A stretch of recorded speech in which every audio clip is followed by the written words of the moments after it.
although this is a new although this is a new unit, it has, I mean, within my lecture itself, I have, on and off taken all these things. So I can just give you a rough summary of it.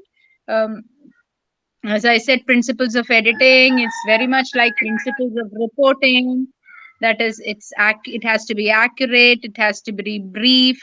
Accuracy is very, very important. That is, if there is any doubt, ideally they say, if you're editing a copy and if there is any doubt about it, they'll say cut it out. But I wouldn't say cut it out. Maybe it's some important information. If there is any doubt, check it out. You call up the reporter, you call up the person concerned and check it. If you can't check it that way, there are so many options right now. Fact checking, so many different softwares are there, so many avenues are there where you can cross check. So this thing was earlier in old journalism, and you couldn't cross check facts because of limitations of technology. But right now you can actually cross check. The only the sure short way of checking was your library before, but now it is not library. Now it is a whole world in front of you on your screen, and you have a telephone which can link you to any corner of the world. So it is easier to cross check. So when you are in doubt, please check it out rather than doubt it, keep it out. So that earlier dictum has to change with modern journalism. You have to change editing as, when you have a doubt, check it out, rather than when you have a doubt, cut it out. Don't cut it out, check it out. So also, we have received this information from a highly placed source. Such words should ideally not be used in electronic and print media. You have to identify the source. Otherwise, you can use it very sparingly, especially if it is a highly volatile investigative story, and you have to mention your source. You can say this, but that has to be used very sparingly and only when it is very, very, very imperative. That is, if you say the name of the source, maybe the source will get killed, then you can say a highly placed source. Otherwise, it is always, you will have to mention the name of the source. It's always best to do that because that gives credibility to the story. So that is one thing. Usually what people do is, because they don't want to go through the pain of actually identifying, or they want to attribute it to somebody, they use these words. These are all sloppy way of reporting. This shouldn't be done usually. So it just takes a fraction of a second. It actually takes only, this particular words will completely demolish the tone of the story. Otherwise, the other part has to be strong. The interrogative, the finding has to be so strong that this will get buried. Otherwise, this particular thing is enough to destroy your story. So for clarity, for accuracy, you have to always mention your source. It's better to check and cross check facts and figures and be as perfect and authentic as possible.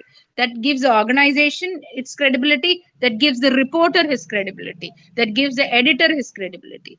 Now, brevity is a great need. Another thing is brevity. Brevity is also a big need. Brevity in a newspaper is a huge requirement. You have to be as brief as possible and as reliable as possible. Brief in the sense, you have to be brief enough to convey as much as matter, most important matter, in as many less words as possible. So you need to be good at words. You need to know how to package them. You need to know the journalistic concept of writing. That is, as we discussed in all these lectures, what we discussed.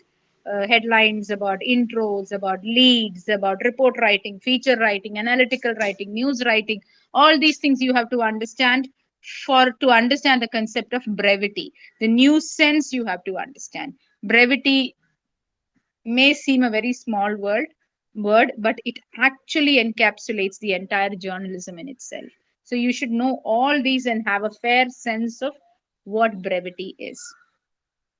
Okay, because time and space is very important in media, and brevity is the soul of media, soul of journalism. You have to be brief. Then clarity. That doesn't mean you have to lose your accuracy. You have to be brief and you have to be accurate. Yet if suppose you can explain, you can explain. But certainly journalism and news is not all about research writing. You cannot write pages and pages and pages. No, you have to write to the point. Then clarity, as I said, clarity, it has to be clear, it has to be clean, it has to be uh, the content of the message has to uh, be conveyed in a very clear manner. There shouldn't be convolutions, contradictions, you know. um, it helps the newspaper to stand out. Okay, this particular newspaper is clear. Or clarity, just like in a human being. Suppose if there is a human being who's very dense, layered human being, so many layers, you wouldn't want to interact too much with that person unless and until that person calls the shots. If he's the boss, then probably everybody will suck up to the boss. But otherwise you wouldn't want to interact with a person who is very dense. People like clear people. People like simple people.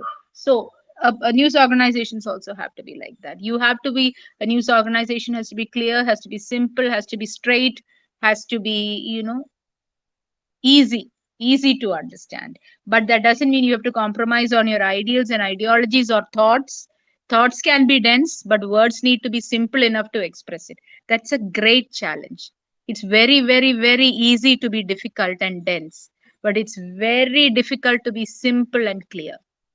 In order to be simple and clear, you need to be highly, highly, uh, you need to go deep into the subject, deep into everything. Only then can that simplicity come. Simple people are the most learned, knowledgeable people because they understand the whole thing in such a beautiful way that they can explain it in one sentence. So a person who's so well versed in quantum mechanics can explain quantum mechanics in one sentence. A person who's so good in a particular topic and explain it in one beautiful sentence in such a way that even a simple person can understand. That's a challenge and that's difficult. But that a journalist should strive to be. I'm not saying it should be, it should strive to be. It's a constant challenge, which is why, like our my friend from Ghana, I forgot his name. Could you please repeat your name? We just spoke. Yeah, Belakau. Bulkave. Belakau, What's yes. your name? Hello, Bulkab. Belakau. Okay, Bulkab. Yeah, my friend said that. Yeah, yeah. So my friend just now said journalist has to be a lifelong student, which is true. Journalist has to be a lifelong student. Why? Because it's a constant effort to be simple and simple and simple, clear and simple and brief and accurate. All these things are challenges which a human being should have. A journalist is a nutshell of a human being. He has to have that. That's the philosophy part of it. Now coming back to the theory, readability. You have whatever you write, whatever you edit, it has to be readable. It should be easy. you know uh, that's why they say keep it brief, 15 to 20, 25 words of a lead you can understand. Beyond that you write paragraphs and paragraphs and of lead, nobody will want to. So an editor should know that it has to be, the reader has to be kept in mind. The reader is a human being, don't tax the human being. Then human interest, then the editor has to also keep the reader's perception, what is more interesting for the reader. That also has to be. Sometimes they take some stories as anchor stories, sometimes some stories as lead stories. All these has to be taken. Then a reader has to be, editor has to have a sharp observation to find out what news is. Sometimes news can be, as they say, buried deep down. He has to bring it up. So that is newsworthiness has to be understood. Then news value and newsworthiness, I think we explained that. News value has four factors. One is timely, impact, conflict, and current. It has to be timely. It has to have impact. It has to have conflict. That is, it should explain a conflict in the sense, what do you say, something that explains conflict, as in this particular place has this particular conflict. So that is also something which has news value. Then currency is the most important news value. It has to be current. You cannot write about French Revolution, which happened so many years ago. Is not, it's a conflict, but it's not current. What is current is that currency factor always overrides everything else.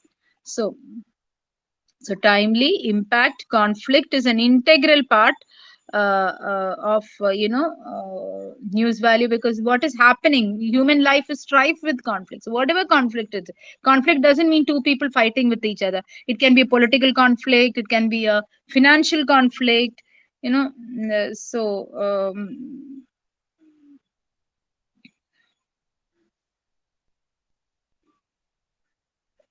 So any kind of conflict that is of news value, any kind of conflict between two people, two political parties, two communities, two sections of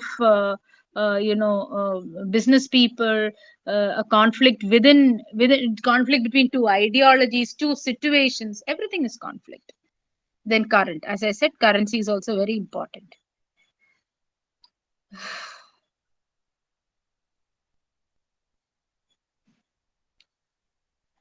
Then there is a person called Mary Homborg who's identified three levels for news values. One is you have to see the impact of it, the audience identification, and pragmatics of news coverage. What is impact? How impactful it is? Audience identification, which audience would it cater to, and pragmatics of news coverage. That is the way that the news coverage can be done. Like you if it is a current news value, you can go immediately to the spot and you can understand it. Or if it is a conflict, if it is whether it is an ongoing conflict, how it can be covered. If it is an investigative report, how it can be covered. So all these things are the how the news is covered, that also depends on its news value. If it is logical, some people say, some people understands it, like knows for news. Some reporters understand it, they say there is a news there and let's go and cover it. So all these go behind pragmatics of news coverage, how a news coverage is planned and understood. What is news, what is, all these matters come under pragmatics of news coverage. So there is a legendary newspaper editor called Harold Evans who said, news values is that is, any news has to go through a sieve.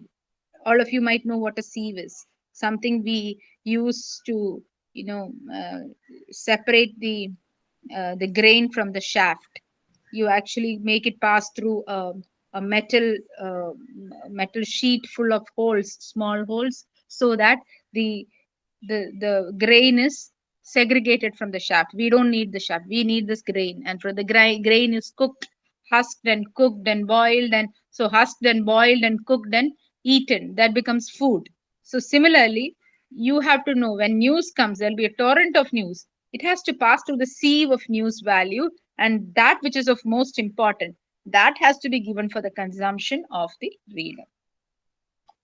This person has said.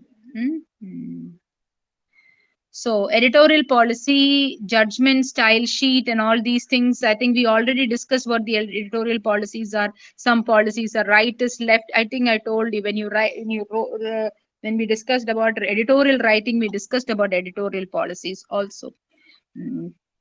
So in a nutshell, editorial policy can create value, can help to create value, and help to shape the image of the newspaper. It can set the tone of what the newspaper is. That is editorial policy. And editorial that is written, as I told you last time, editorial is like a mirror of that editorial policy of the newspaper, what the newspaper thinks. Then next is judgments. Newspaper editors, one of the biggest role is that what the judgment that he or she has to take at the right time, that is known as the decision that he or she has to take. So see, that is basically kept in alignment with editorial policy. So sometimes they might say, okay, make this story the page one story. So there might be an editorial policy working behind it. Very same day, something else might have also happened, yet you take that story as a lead story. So editorial policy also governs judgments of the editor. So sometimes what happens is such things don't go well, and then you've seen editors trying to apologize for editorial blunders, or failure of editorial policies, all these things. So ideally, therefore, they say be as factual as possible, as neutral and as possible, and take stories of public interest, what the reader actually, what would impact the reader, that you take as the lead story or stories in the newspaper. So otherwise, there is a very thin line between news and views. So even a newspaper has views. That's what I want to say. No, when you actually give such kind of things, you actually might go into details which might boomerang on you. They say, okay, it is because of your editorial policy that you're carrying this news. So instead of that, try and aim for public interest stories, so that will help you strike a balance. Style sheet is, every newspaper has a style, every news organization, I'm using newspaper because probably I work in a newspaper, but otherwise generally every news organization has a style sheet. A style sheet is a stipulated book that is followed by any news organization, based on which the editing is done. Most often, most newspapers and news organizations follow the AP style sheet, Associated Press style sheet. That is also followed. Some people also follow different kinds of their own. Then they improvise. So most of them take base it on AP style, and then they improvise it. Every newspaper improvises it to their own requirement. For example, some newspapers you would see, they would use Mr. Like they say, mm, Bulikov. Um, First, they would say Mr. Bulikov said this about Ghana. That would be the lead. Subsequent paragraph, they'll say Mr. Bulikov said this. Some newspapers won't use that. They'll say Bulikov said this. Next paragraph also they'll say Bulikov said this. So which means they don't use the honorifics too much. Some newspapers use honorifics because that is more you know um, respectful. So always such kind of um, that this depends mainly on style sheet actually. But style sheet is usually a Word document defining the layout. Style sheet is not just about newspaper, the language. It is also about layout, design, presentation, page size, font, margin, everything that is appearing in front of you as a newspaper. It is as per a style sheet. Then editorial values, truth, objectivity, fairness, balance, independence. I think we all discussed all these things. Yeah, these are all things which are general. That is, you have to be true. It has to be, there has to be trustworthiness in what you are editing or reporting, and then what you're writing. Objectivity is one big thing. You shouldn't be subjective. You should be objective. For that is that's exactly why we said always stress on the verb rather than the subject or the object. So it has to be balanced, fair, factual, impartial. You have to be fair. You have to have a balanced report.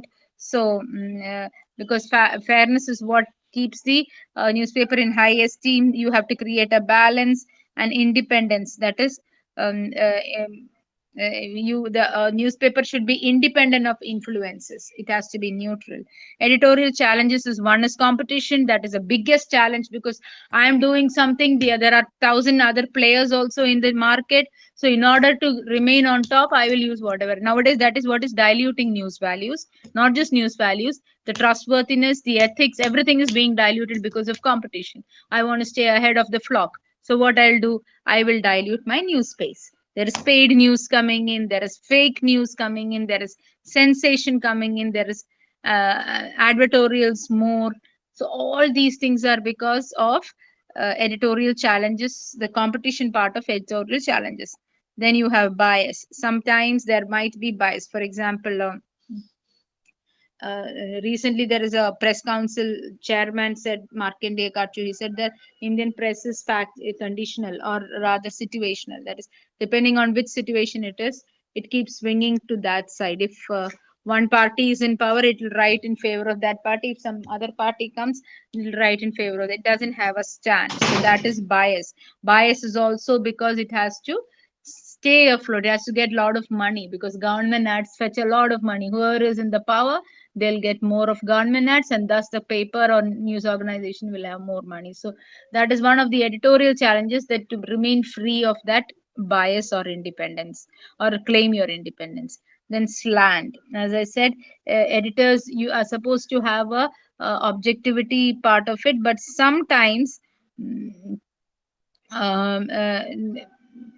it gives a slight bias. It also comes in bias. It slowly comes to, it slants to a, but it is not totally biased, but it slightly slants towards a particular ideology or an idea. That is a slant. For example, a left based newspaper will not openly support the left, but slightly towards left, or it will carry more left based stories or right based stories.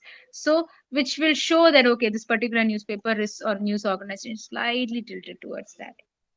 Then there are other different pressures also. For example, you have to work within the guidelines of the government, or the council of a government, and the general press council, then the UN mandate for it, and all these things are different pressure. There might be political pressure, there might be other kind of advertisement pressure, that is money pressure is a huge pressure. If money is not coming in, how can you pay your employees? So they will keep shifting their bias or doing things that will fetch them money, more market oriented. So ultimately what suffers is news, and news worthiness, news values suffer, but some kind of adjustment they do there, so that some way at least they can be more factual than commercial.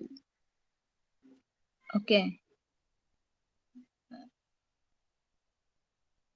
so that is it. You could um, mm, go through your notes once again to get a clearer picture. And then, as I said, process of editing is, you select a news, you treat a news, and you place a news. What is news selection? Select the news. As I said, there is a sieve. All the news goes through the sieve, and what is newsworth? Even within a news item, you can use the sieve, and most important part can come up. Otherwise, a bunch of news stories also you can sieve and select what is most relevant for that particular day. That is news selection. Then that is, you select the news that is of most news value. Then treatment of the news is, you uh, like, in the sense, you, what you say, you treat it to a proper editing schedule, like whatever we discussed, that kind of a proper editing schedule. Ideally, why I say this is because the treatment and the selection of news, all these makes the report editor, I think I wanted to say this even before, wanted to make the editor some kind of a security person. It's like, you enter a news not organization, any organization you enter, or even a very highly classified area you enter, there is some person at the gate asking you, who is it, what is it, where is it, how is it, and then you provide a lot of identification marks, and then he asks you to write down in a piece of paper or a register, when did you come, how did you come, and then only some few people whom he is satisfied with is allowed into the news organization, and the organization for whatever it is, in high security areas. That person, that security's job is what a newspaper's news editor's job is. When news comes in, that news editor has to check whatever is coming, the news that is coming in, with the various yardstick we discussed, like newsworthiness, human interest, timeliness, technology, ethical standards, news values, all those things, factual, timely, currency, all these things you have to check. And then, because why you're checked, you're also checked for the ethical part of it, because there are a lot of paid news right now. So all these things you check, and finally you allow it inside the newspaper to be published. So and also you have to check for sensation. You need sensation in a newspaper, otherwise it won't sell.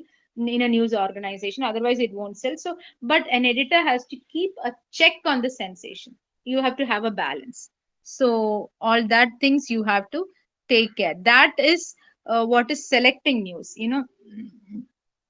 It's like, And the treating news again, as I told you, you have to treat news for its various mm, uh, the selection is based on the treatment of the news also. Like you have to treat it to various yardsticks, as I said, human interest and all that.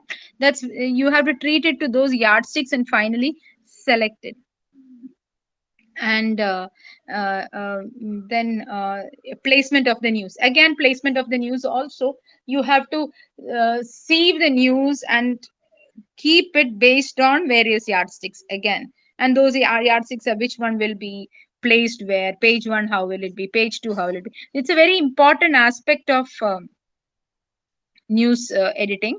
That is how you select news, how you place news, what kind of treatment do you give it. Like should it be the page one, sorry, should it be an anchor story, should it be a lead story, where does it have to go, what kind of treatment should you give to it. Like it should be a priority, so should this lead come up even within the editing part of it, you go into the story, what should be brought up, what should be brought down, all these things are treatment part of it.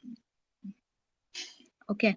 um, this is also partly dependent on the editorial policy. For example, the same issue for say the let's say demonetization issue, or what let's take another issue.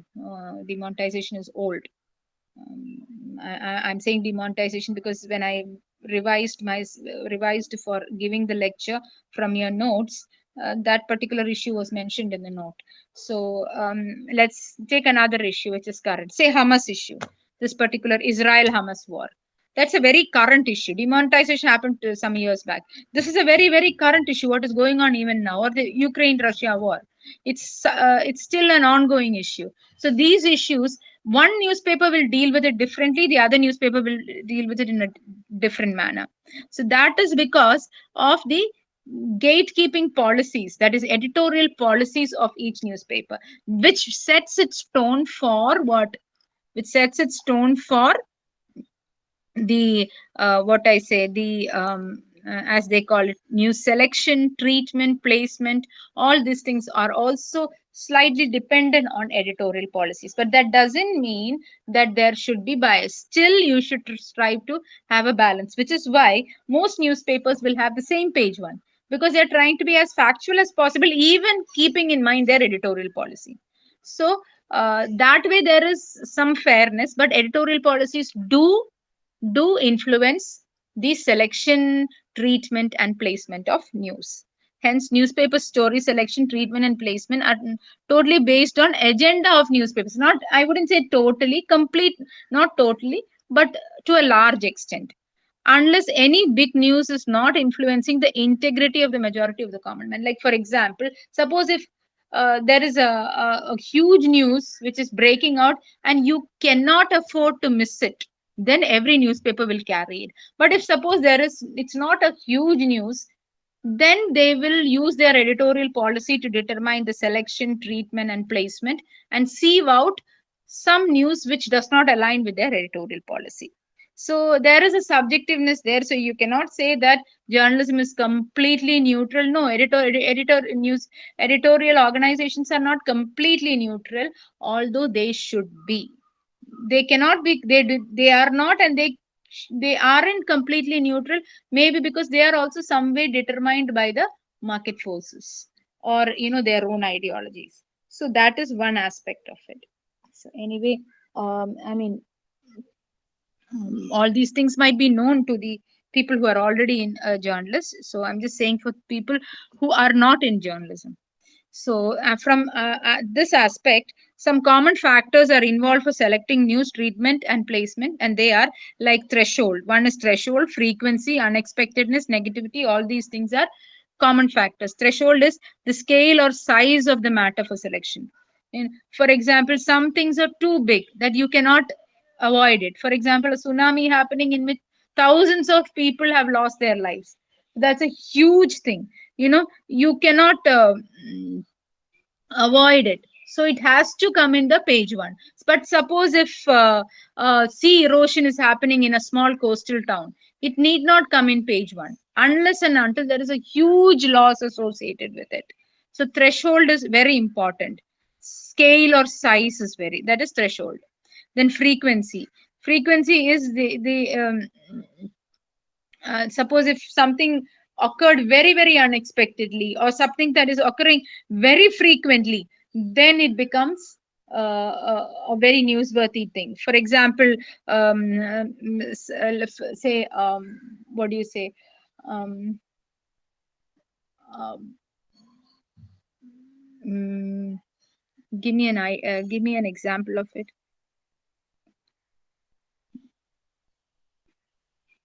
Say the Bipin Rawat case. Let us take that. Bipin Rawat was the, what is his name? Um, uh, the commander in chief of all the defense forces, chief of defense forces. He was services, CDS as they call it. He died in a plane crash. Now, see, that's important because the scale is important. The threshold is because he is a CDS. Another thing is important, that is frequency. It's a one-off case. It unexpectedly happened. He was just flying from one place to another just to attend a function when an immediate plane crash, an accidental plane crash happened, and people were wondering if it is some kind of some kind of controversy or conspiracy that happened there. So a good editor will know that the story will remain for some time. It can run as page one for some time. So he will play it up. So that is, then he will treat it in a better manner. So that wider space for a longer time for create interest, that particular will, that particular story where he feels that it is worth investigating, he will place it on top. Unexpected things also get a lot of coverage. For example, something that happens, say, extraterrestrial object was spotted in Times Square. That will get prominence because it is unexpected. The negativity, positive news does not get much space. Negative news gets more space because somehow people feel, negativity is more gruesome. So that for gruesome things, people say, you people might say, but then still they groove to that. Because of the scariness associated with it, that gets more of impact. So stories on murder, rape, robbery get more space. That's bad, that's sad, but still they do. Then fact checking, as I say, a good editor needs to check for the story. I think we discussed that. And handling the news copy, it will be, that is an art in itself, I should say. Then as we said, hook of a news story is the first paragraph is the most important part of the story. So it's very important to capture the reader's attention and retain its interest till the last. So you should always ask the question, what do people want to read about the story? So knowing the pulse is very critical for any good news editor. So you have to know the pulse of the story. So you must remember the current situation and demand of the public to figure out newsworthiness with simple subjects. So you have to know the hook of the story. What will make it, what will create an impact in the story? Why is its story important? What in the story is going to be, people are going to be hooked at? That is the hook of the story. Then, as I said, 5Ws and 1H, how, what, where, how, all these things we discussed.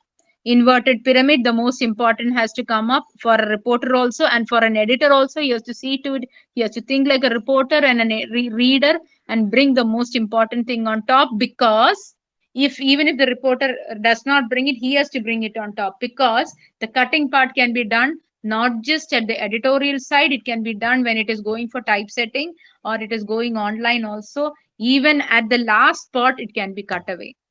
So an editor also has to keep in mind that the most important things has to come on top.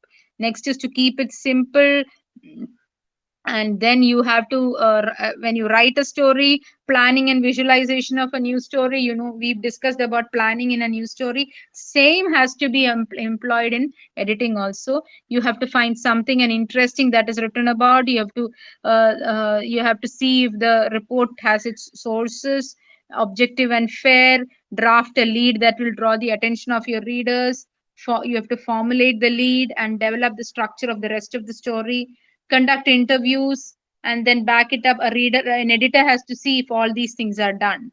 Choose the best quotes in your story and then follow up the story to reach the conclusion. All these things, an editor has to keep a track of this. From the above plan, a good news editor can visualize more ready ideas. So, from this plan, the plan in which the story is completely drafted, a good editor can see if there can be more ideas to structure his story. Suppose if he wants to rewrite the story, he can structure it in a different way. He has to add visual elements. He can see, okay, if this can carry a graphics, this can carry a picture, this can carry an illustration, this can carry an what do you say, an info box. All these things have to be checked. I mean, our editor can find out from this. So, mm, rewriting news stories, you have to organize facts in a chronological order, build paragraphs with specific points, use quotes to validate points, concluding the story with factual analysis. All these things have to be taken care of when you actually rewrite.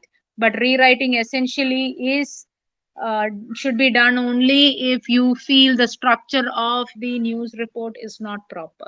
The news is not highlighted, the structure is not proper, for which the rewrite person has to be a good writer. He has to know how to plan the report. He has to be a good reporter. He has to know how the sourcing is done. So a rewrite person is a very, very important person. So when you rewrite a story, you have to rewrite in such a way that the gist of the story is not gone, or the gist of the story is rediscovered. So that has to be kept in mind when you rewrite a story. So headline and intro writing, I think we wrote all these things. A small recap I'll do. Be accurate, keep it short, fill the space. Do not repeat the lead. Don't repeat what is said once in the lead. You should not repeat later. You should expand it. Be direct, use active voice, write in present tense, avoid breaks, know when to capitalize. I told you when to capitalize. That depends on the style sheet of the newspaper. So sometimes they say professor, P is capitalized. Mostly P is capitalized. But when you say teacher, T is not capitalized. The if it is a very important post in a government, it is capitalized. If it is not a very important post in a government, it is not capitalized. If it's a corporate job, it is not capitalized. So it depends on the policy of the or style sheet of the news organization. Capitalization is done. Otherwise also style sheet matters. Universal capitalization is also there are some things like, for example, a country is always capitalized, then acronyms are capitalized, abbreviations are capitalized, all these things are capitalized. Intro writing, I think introduction, that is lead, we have written about. Newsworthiness 20 to 30 words maximum. I keep it as 15 to 40 words. Attractive to reader, appropriate style. And then list the key points, put the key points in order of importance, choose the main key points as your news angle for the intro. That is what you should see. List the key points first, then put key points in order of importance, choose the main key points as your news angle for the intro.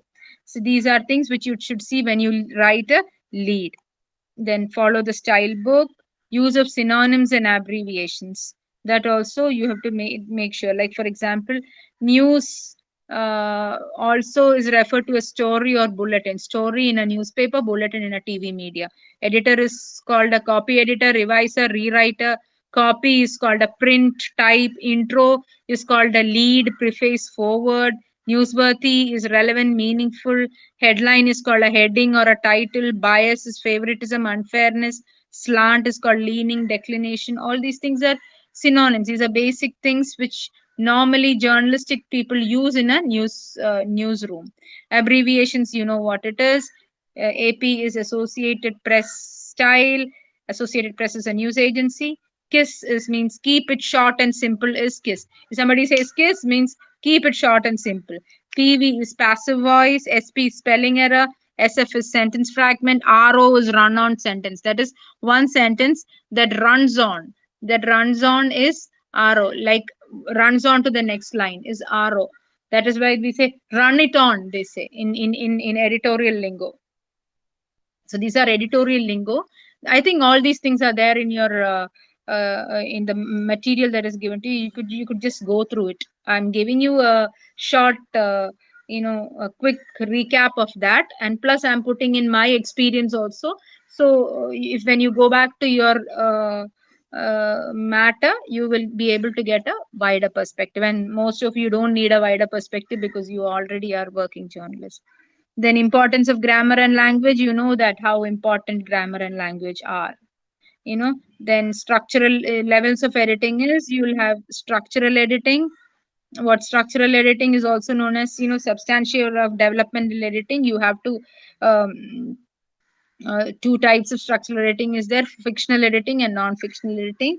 The fictional editing requires a story formulation to generate a conflict, create general strength and weakness of the story, and meet the interest of the reader's expectations. That is fictional editing. It requires a story formulation. You have to create a story formulation to actually generate interest, or uh, create general strength of the story. Non-fictional editing is requires a particular style, logic, and flow of arguments and ideas to plan the story and meticulously design the style and fonts. That is particular structure, logic, flow. These are non-fictional editing. Fictional editing is story formulation. So copy editing, you know what copy editing is. I think we discussed that. Readable, accurate, spelling, grammar, punctuation, formatting, all these things are. Rewriting, I think we discussed what it is. Proofing is a person who finishes the editing, puts it on paper, and finally he reads to see if there are any errors.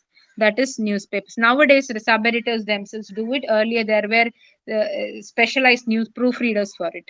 Now, say next, what you have to see is something called CRC, or cycle redundancy check. That is an error detecting code generally used in digitally enabled technology of printing and editing systems.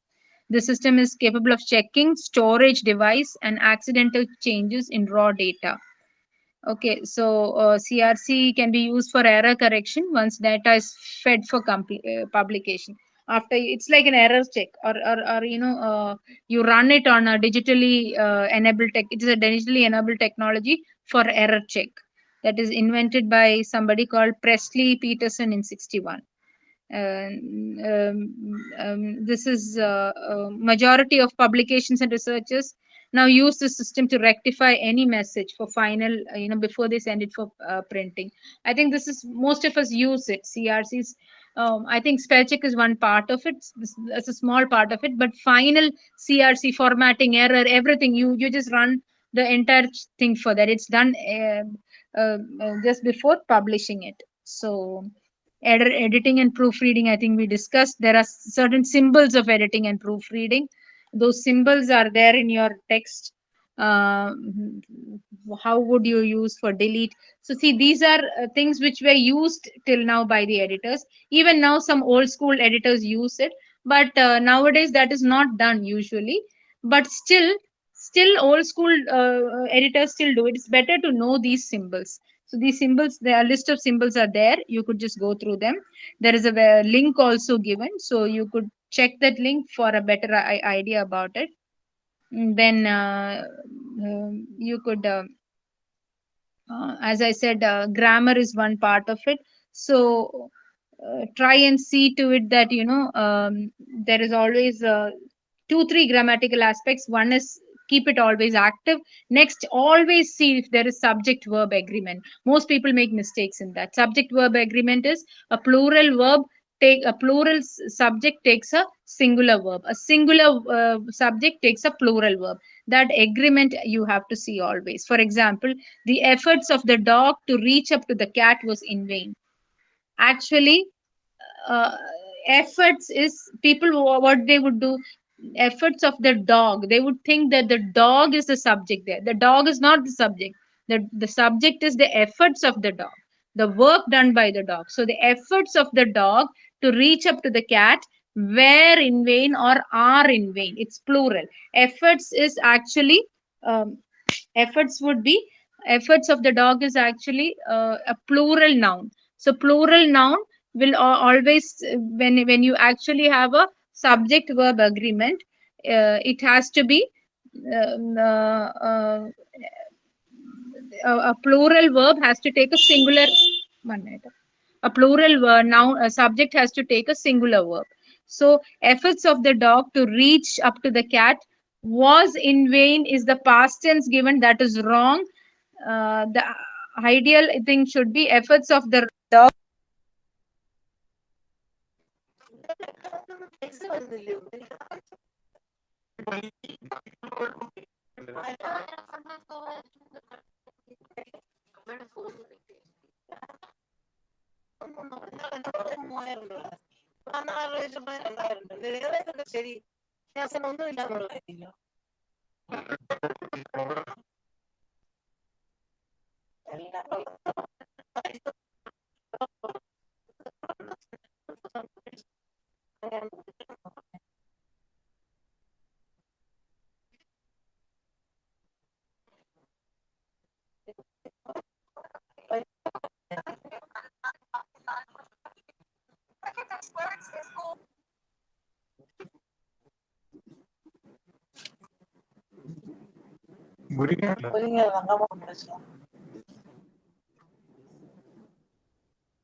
Sorry, there was a bit of a sound problem here, not the system. There was a loud sound outside. So that was interfering with my talk. So I muted it. Otherwise, it wouldn't be easy on your ears. Okay. So there is a one particular example I'm going to give. It said, I love painting and I'm getting enough time for it, but the exhibition deadline is stressing me out. So above three sentences, three separate clauses. I love painting. I get time for it as well. The exhibition deadline is stressing me out. So there are three separate clauses. The incorrect way of putting it would be, I love painting and I'm getting enough time for it as well, but the exhibition deadline is stressing me out. The correct way would be, I love painting and I am getting enough time for it as well, but the exhibition deadline is stressing me out. So, where the commas have to be. In the first sentence, if you actually look into your, I don't know how to show it. I could have shown it to you, but I could have maybe probably made a small slide of it and shown it to you. The first sentence doesn't have any commas. It just goes, I love painting and I'm getting enough time for it as well, but the exhibition deadline is stressing me out. The correct way would be, I love painting, comma, and I'm getting enough time for it as well, comma, but the exhibition deadline is stressing me out. So grouping of the sentences is very important. You have to group the sentences in such a way that each sentence is an identity of its own, but they are interrelated. So that interrelation is shown by a comma and subsequent conjunctions like and, but, and all. So in English language, use of a word may vary from person to person and place to place, but in usage, it must be similar everywhere for making a good sentence. So, word usage is also very important. Coherence is very important. Word usage is also very, very important. For example, I have just reached Delhi, but I have not reached home. So, the correct way should be, I have reached Delhi, but I have not reached home yet. What was written is, I have reached Delhi but have not reached at home. That is not right. That is wrong English. I have reached Delhi but have not reached home yet. That would be the right way to explain. The next would be punctuation. As I said, punctuation is grouping. That is also very, very, very important. uh, a correct punctuation mm, can express one idea. For example, Advit brother Arav dog names Tommy. Does it make any sense? No. On the other hand, if I write a proper punctuation, put a comma, Advit's brother, comma, Arav's dog name is Tommy. That is Advit's brother Arav. His dog's name is Tommy. Ideally, even this is wrong. You should write Tommy is the name of Advit's brother Arav. This is the correct and simple and clear way of putting it. So, grammar should be ideally to make it as simple and comprehensible as possible. So, that is one. The first one, even I didn't understand what it is, frankly.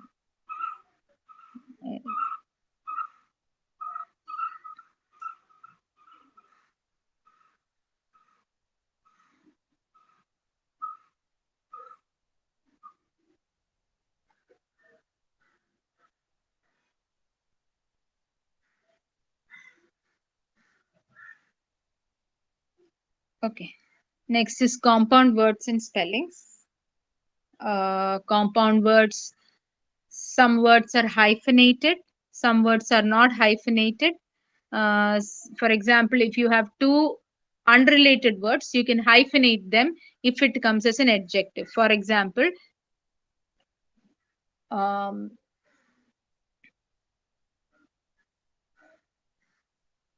clear cut idea. Clear cut idea. Clear and cut is two different words, but when it is used as an adjective, clear cut idea, it is actually explaining idea or making idea more profound. So how would you say clear cut idea when you have to explain it as an idea, make it an adjective for the noun idea, you have to hyphenate it. That is clear cut. That is the thing about hyphenation. So there are certain grammar rules which will do you good to know. Ideal book for understanding grammar would be Remedial English Grammar for Foreign Students, but by F.T. Wood. That is a good book for reference, easy book for reference. I'll give you the link. You could buy it. It's a very, very simple book. That is a very beautiful book for grammar. Then plurals and wisdom, plurals and word division, like one reporter, two reporters, one desk, two desks. I think these are basic things. So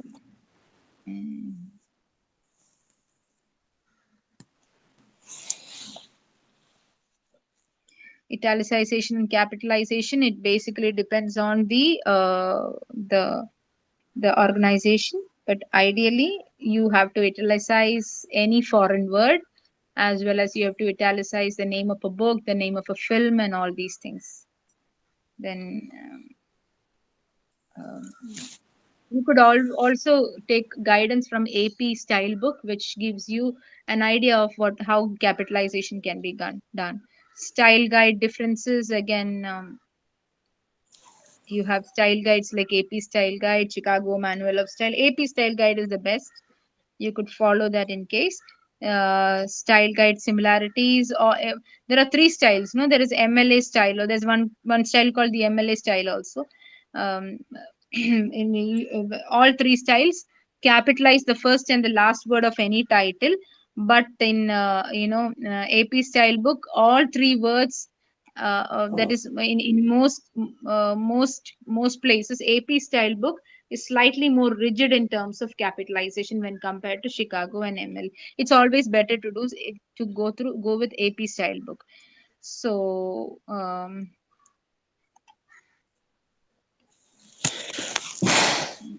style sheets and standardization, I think we discussed that, how to do style sheets. Style sheet is specific to a newspaper. There are different types of style sheets. One is the embedded style sheet. The style sheets are included within the HTML in the head. That is HTML in the head. That is embedded style. How it is done is, the within the HTML itself, the headline and all these things come under the embedded style sheets. Inline style, rules appear through the HTML of the web page. There are rules that come in the If you actually look at a New York Post or whatever thing, you'll find the top headline, that is the embedded post. Then you will have inlines, these rules that appear within the HTML, and then linked style rules are stored in a separate file. Then you have inside there are rules which are stored in separate files external to all web pages. So each of this, if you click, it will take to another pages. So they are linked styles. So one sample style sheet link is also given in your book. You could check that. Then some fact checking. I think we discussed about fact checking. In that there are some things you have to check, which is names, positions, dates, addresses, phone numbers, URLs, email addresses, monetary figures, directions, geographic locations, instruction and steps. This part you will have to check for laws, then court orders, then number of convicts. All these things comes, you will have to check. And once during elections, when you are given a tally, you have to check the tally and see if the tally is coming up to the final number given. All these things an editor has to do. That is what an editor has to do. So as you get into an editorial position, all these things will naturally come to you, especially the grammar part of it. You have to be strong with. Grammar is a major problem creating area, and there you have to see how your language is strong, especially grammar is strong. um, uh, which is very very important. That is one thing which has to be very important. So that, with that, I think one more module is over. Do you want to finish it now, or can you sit for a small module more is left, and that is about layout and editorial. We finished principles of editing. Now there is a small module on photojournalism. Do you want to do that now, or do you want to do it later? Because I think I've exceeded my time,